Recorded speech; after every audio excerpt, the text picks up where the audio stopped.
বন্ধুসকল এই মুহূৰ্তৰ সবিশেষ কেইবাটাও খবৰ।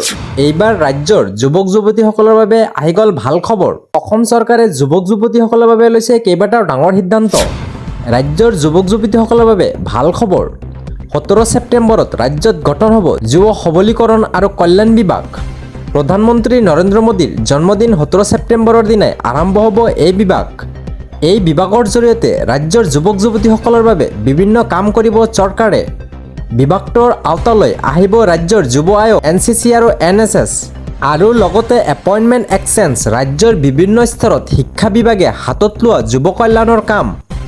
আন বিভাগসমূহে হাতত লোৱা যুৱ কল্যাণৰ সকলো কাম এই বিভাগৰ অন্তৰ্ভুক্ত হ'ব এতিয়াৰে পৰা। যুৱক যুৱতীসকলৰ কল্যাণৰ বাবে নিয়ন্ত্ৰণৰ কাৰ্যসূচী গ্ৰহণ কৰিব এই বিভাগে। যুৱক যুৱতীসকলক স্বাৱলম্বী কৰাৰ দিশত মুখ্যমন্ত্ৰী ডক্টৰ হিমন্ত বিশ্ব শৰ্মাৰ ডাঙৰ এটা পদক্ষেপ। ৰাজ্যৰ যুৱক যুৱতীসকলৰ বাবে আহি গ'ল এটা ভাল খবৰ। বন্ধুসকল এই মুহূৰ্তৰ আনটো ডাঙৰ খবৰ। মিয়া মুছলিমসকলে এই ভুল কাম নকৰিব। মিয়াসকললৈ সকীৰ্ণ দিলে শ্বাৰমান আলী আহমেদে।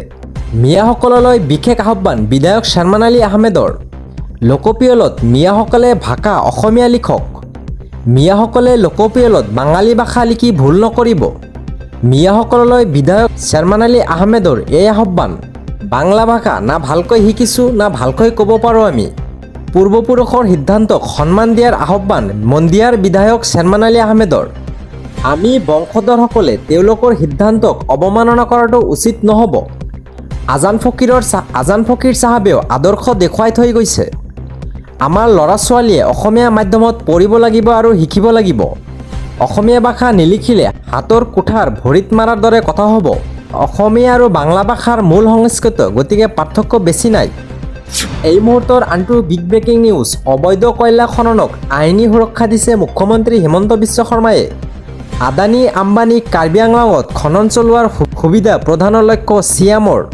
আদানী আম্বানীৰ বাবে ইকনমিক চেঞ্চিটিভ জ'ন সলনি কৰিব বিচাৰিছে অসম চৰকাৰে। কাৰ স্বাৰ্থত কাজিৰঙাৰ পৰিসৰ হ্ৰাস কৰিব বিচাৰিছে চিয়ামে। কাজিৰঙা পৰিসৰ হ্ৰাস কৰিলেই বন্যপ্ৰাণীৰ স্থান ক'ত হ'ব? বানপানীৰ সময়ত কাজিৰঙাৰ জীৱ জন্তুৰ হাহাকাৰ সৃষ্টি হ'ব।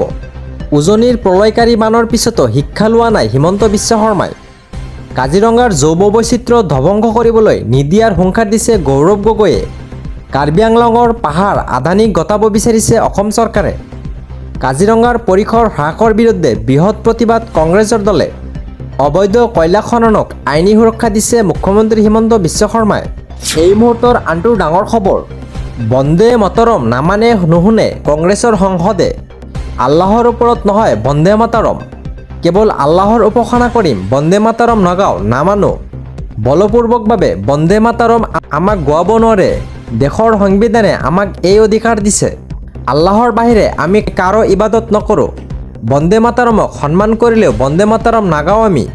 মোৰ ধৰ্মই মোক নিজৰ ধৰণে উপাসনা কৰাৰ অধিকাৰ দিছে। কেৱল আল্লাহকে প্ৰাৰ্থনা কৰিম মই। কংগ্ৰেছ সংসদত ইমৰান মাছুদৰ এই বিতৰ্ক মন্তব্য। ৰাষ্ট্ৰীয় সংগীতক বিজেপিয়েহে অপমান কৰিছে। বন্দে মাতৰমক লৈ ধৰ্মীয় মেৰুকৰণৰ চেষ্টা নেকি কংগ্ৰেছৰ সংসদ ইমৰান মাছুদৰ মন্তব্যক লৈ দেশজুৰি চাঞ্চল্যকৰ সৃষ্টি হৈছে।